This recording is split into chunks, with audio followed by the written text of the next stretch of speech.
हाँ भाई जहरीलो। अभी मैं एक वीडियो बना रहा था कि जो अभी कुछ बच्चे मेरे को रील भी भेज रहे थे कि सेंट्रल डॉगमा चेंज होगा क्या, टेक्स्ट बुक में जो एनसीईआरटी में लिखा है वो अब रिवर्स किया जाएगा क्या। उसी से रिलेटेड एक वीडियो बनाया है कि जो अभी एक रिसेंट डिस्कवरी है, वो डिफेंस एसोसिएटेड रिवर्स ट्रांसक्रिप्टेज जो कि ई कोलाई बैक्टीरिया के अंदर डिस्कवर हुई है। तो उसको देखते हुए क्या ये वहाँ पर देखा, हम मैकेनिज्म में देखते हैं कि प्रोटीन से डीएनए बन रहा है डायरेक्ट। नॉर्मल हम कह रहे हैं डीएनए से आरएनए, आरएनए से प्रोटीन बनता है। इस तरीके से सेंट्रल डॉगमा एक्सप्लेन करता है कि जेनेटिक इन्फॉर्मेशन किस तरीके से फ्लो होती है। अब यहाँ पर देखने को मिला है कि प्रोटीन से अब डीएनए बन रहा है। क्या पूरा सेंट्रल डॉगमा अब चेंज हो जाएगा? जहाँ तक मुझे लगता है, जैसे अगर हम बात करें तो मुझे नहीं लगता कि सेंट्रल डॉगमा इंटायरली गलत होगा, वो वैसा ही रहेगा। उसमें जहाँ तक होगा अभी कोई चेंज नहीं होने वाला है, क्योंकि ये जो मैकेनिज्म है वो चैनलाइज मैकेनिज्म नहीं है जो कि एंजाइम से डायरेक्ट डीएनए बना रहा है। ये कोई जनरल मैकेनिज्म नहीं है, एक तरीके की एक एक्सेप्शनल केस मान सकते हो आप। तो इसलिए इसको जनरलाइज नहीं बनाया जा सकता कि हर एक प्रोटीन से डायरेक्ट इस तरीके से डीएनए बनेगा। इसी को मैंने एक वीडियो के थ्रू एक्सप्लेन किया है। इस पूरी मैकेनिज्म को समझिए कि ये क्या कहना चाह रही है। हाँ भाई जहरीलो, एक कॉन्सेप्ट डिस्कस करने वाले थे। कुछ बच्चों ने मुझे ये रील भेजी भी थी जो इंस्टाग्राम पर बहुत सारे टीचर्स ने बनाई भी है। उसी से रिलेटेड मैं एक कॉन्सेप्ट डिस्कस कर रहा हूँ कि सेंट्रल डोगमा के बारे में बात चल रही थी कि जो एनसीईआरटी में सेंट्रल डोगमा दिया गया है क्या वो चेंज होगा। उसी से रिलेटेड हम थोड़ी सी बात करने वाले हैं कॉन्सेप्ट के बारे में।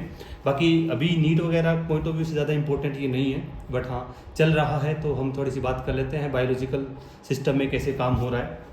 अगर हम बात करें कि ये जो नई डिस्कवरी हुई है ये बैक्टीरिया के अंदर हुई है, ई कोलाई बैक्टीरिया के अंदर।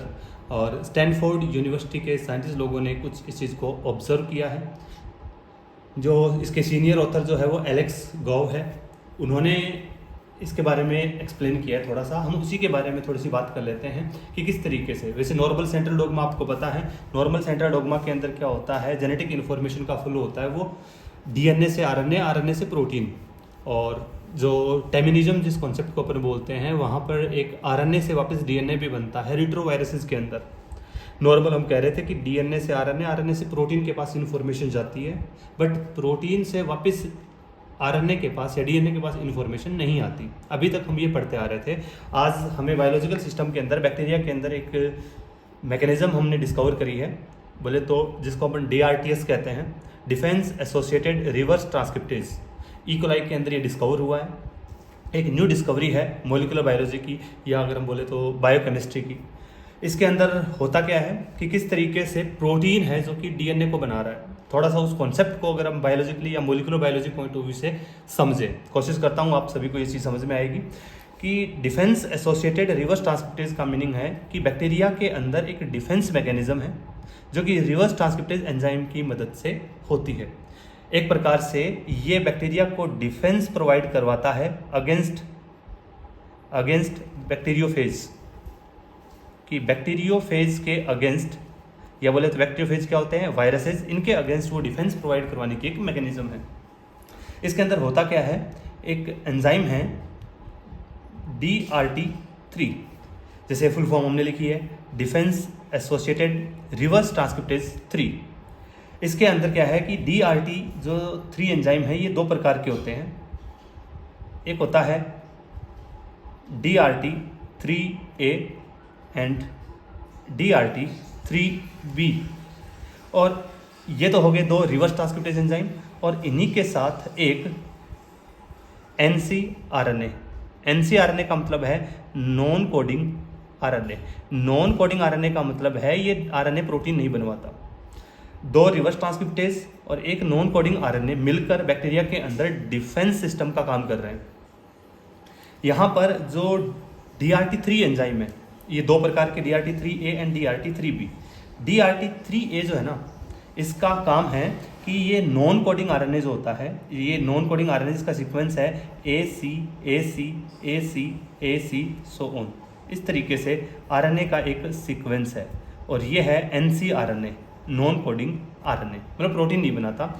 ये RNA यहाँ पर एज ए टेम्पलेट काम करेगा, और इस टेम्पलेट के ऊपर DRT3 एंजाइम फंक्शन करेगा, और इसका कॉम्प्लीमेंट्री स्ट्रैंड इसके सामने बनाएगा TG TG TG TG TG।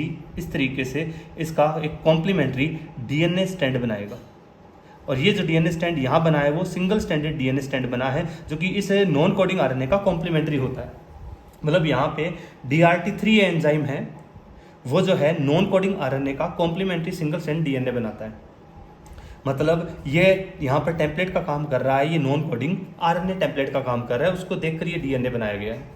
या हम साइंटिस्ट लोग इसको बोल रहे हैं कि ये डाई न्यूक्लियोटाइड का एक पॉलीमर हो गया। डाई न्यूक्लियोटाइड आप बोल सकते हो, जैसे TG ये बोल सकते हो, या इसको आप GT लेके भी बोल सकते हो। शुरुआत कहाँ से कर रहे हो उस पर डिपेंड करेगा। ये कॉम्प्लीमेंट्री आरएनए बनेगा, डीएनए बनेगा। अब जो DRT3B एंजाइम है ना, ये जो एंजाइम है ये क्या करता है बोले तो, ये एंजाइम बोले तो प्रोटीन है, और ये प्रोटीन अपनी एक्टिव साइट को यूज़ करता है। बोले तो यूज़ एक्टिव साइट। प्रोटीन है तो प्रोटीन में होता क्या है, अमाइनो एसिड। और अमाइनो एसिड हमको पता है कैसे आते हैं, कौन डिसाइड करता है, mRNA के अंदर न्यूक्लियोटाइड का सीक्वेंस, जिनको हम जेनेटिक कोड कहते हैं। तो यहाँ पर ये अपनी एक्टिव साइट को देखकर कि उस एक्टिव साइट में कौन से अमाइनो एसिड है, उन अमाइनो एसिड के रेस्पेक्ट में डायरेक्ट ये न्यूक्लियोटाइड को जोड़ता है। नॉर्मली डीएनए और आरएनए बनाने के लिए हमें एज ए टेम्पलेट रिक्वायरमेंट होती है डीएनए या आरएनए की। अगर रेप्लिकेशन हो रहा है तो डीएनए को डीएनए देखकर बनाया जाता है, अगर रिवर्स ट्रांसक्रिप्शन चल रहा है तो आरएनए से डीएनए बनता है। बट यहाँ पर ये एंजाइम जो है वो अपनी एक्टिव साइट को यूज़ करता है। एक्टिव साइट में जो अमाइनो एसिड है उसके रेस्पेक्ट में वो उसका ऑपोजिट एक तरीके से डायरेक्ट डीएनए बनाता है, ना कि आरएनए। मतलब डीएनए के न्यूक्लियोटाइड जोड़ता है, जिस तरीके से mRNA से प्रोटीन बनती है। तो mRNA से जब प्रोटीन बनती है तो अमाइनो एसिड आते हैं, और जो पर्टिकुलर न्यूक्लियोटाइड का सीक्वेंस जो अमाइनो एसिड को कोड करता है उसे हम कोडोन कहते हैं। अब एक्टिव साइट पर जो अमाइनो एसिड है उसके रेस्पेक्ट में यहाँ आरएनए नहीं, डायरेक्ट डीएनए बनाया जाता है। और यहाँ जो डीएनए बनता है वो बनता है एक डाइन्यूक्लियोटाइड का पॉलीमर AC सो ऑन। इस तरीके से एक रिपीटेटिव डीएनए बनता है। ये जो डीएनए बनाया गया है ये एक्टिव साइट को देख के बनाया गया है कि एक्टिव साइट में किस तरीके के अमाइनो एसिड है, ACA, इस तरीके से। अब यहाँ पर ये जो नॉन कोडिंग आरएनए था ये काम क्या करता है, इन दोनों एंजाइम को होल्ड करके रखता है। DRT3A एंजाइम जो है इसके 6 मॉलिक्यूल, DRT3B के 6 मॉलिक्यूल, और इस नॉन कोडिंग आरएनए के 6 मॉलिक्यूल का एक कॉम्प्लेक्स बनता है। और ये नॉन कोडिंग आरएनए पहले सिंगल स्ट्रैंड डीएनए बनाएगा और एक्टिव साइट से एक सिंगल स्ट्रैंड डीएनए और बनेगा, और इन दोनों को जोड़कर बनेगा एक डबल स्टैंडर्ड डीएनए। अगर डबल स्टैंडर्ड अगर डीएनए हम बनाते हैं तो यही, अगर ये सिंगल स्ट्रैंड डीएनए था AC, complementary TG and TG, इस तरीके से double standard double helical structure DNA की बनती है और डबल स्ट्रैंड डीएनए बनता है। एक तरीके से हम बोल सकते हैं कि एक सीक्वेंस बार बार अपने आप को रिपीट कर रहा है, TG, या आप GT भी बोल सकते हो। एक तरीके से ये जो डीएनए बना है ये बना है रिपीटेटिव डीएनए। यहाँ एक चीज़ इंपॉर्टेंट ये है कि यहाँ पे डिस्कशन ये चल रहा है कि DRT3B एंजाइम है, इस एंजाइम की एक्टिव साइट को देखकर डायरेक्ट बन रहा है डीएनए। ये सबसे बड़ी बात है कि विदाउट टेम्पलेट, यहाँ पर टेम्पलेट का काम कर रहा है कौन, प्रोटीन को देखकर डीएनए बनाया गया। ये सबसे नई एक डिस्कवरी है कि लिविंग सिस्टम में ऐसा देखने को मिला है। बाकी ये बनता है डबल स्ट्रैंड डीएनए जो कि रिपीटेटिव डीएनए। अब बात आती है कि ये मैकेनिज्म तो बन गई, किस तरीके से बना है, बट जो एलेक्स गेओ नाम के जो साइंटिस्ट है, बायोकेमिस्ट है, उन्होंने कहा कि ये केवल एक स्पेसिफिक रिपीटेटिव सीक्वेंस ही बनाता है।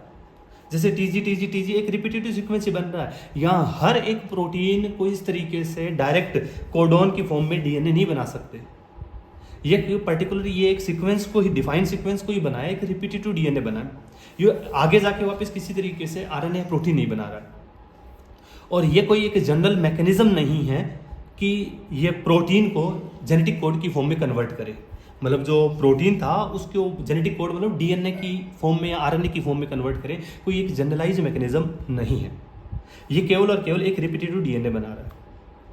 अब ये किस तरीके से बैक्टीरियोफेज की ग्रोथ को अपने अंदर रेस्ट्रिक्ट करते हैं, कंट्रोल करते हैं, ये मैकेनिज्म अभी एक तरीके से मिस्ट्री ही है। किस तरीके से उसको कंट्रोल करता है ये अभी समझ में नहीं आया। बट साइंटिस्ट लोग कुछ हाइपोथेसिस दे रहे हैं कि ये ऐसा हो सकता है, पॉसिबल है कि ये ऐसा करता हो। इन हाइपोथेसिस के अंदर हम देख सकते हैं, एक हाइपोथेसिस साइंटिस्ट लोग जो बोल रहे हैं वो है कि ये जो डीएनए है ये काम कर रहा है मोलिकुलर ग्लू का, सॉरी मोलिकुलर ग्लू नहीं, मोलिकुलर स्पंज का, मोलिकुलर स्पंज का काम कर रहा है। इसका मतलब ये है कि ये जो रिपीटेटिव डीएनए है, ये जो रिपीटेटिव डीएनए बना है, रिपीटेटिव डीएनए बैक्टीरियोफेज के जो प्रोटीन है, बैक्टीरियोफेज के जो प्रोटीन है या बोले तो उनका न्यूक्लिक एसिड जेनेटिक मटेरियल है, उनको अपने अंदर एक तरीके से स्पॉन्ज का काम क्या होता है, अपने अंदर ट्रैप करना, अपने अंदर होल्ड करना, उसको होल्ड कर लेगा, उसकी ग्रोथ को नहीं होने देगा। दूसरी हाइपोथेसिस ये कहती है कि ये इम्यून सिग्नलिंग देता है, कि जैसे ही अगर ये repetitive DNA, double strand DNA अगर सेल के पास बना है, इसका मतलब है बैक्टीरिया की सेल के पास कोई अनयूजुअल डीएनए आया है। ये एक तरीके से अनयूजुअल डीएनए ही बन गया।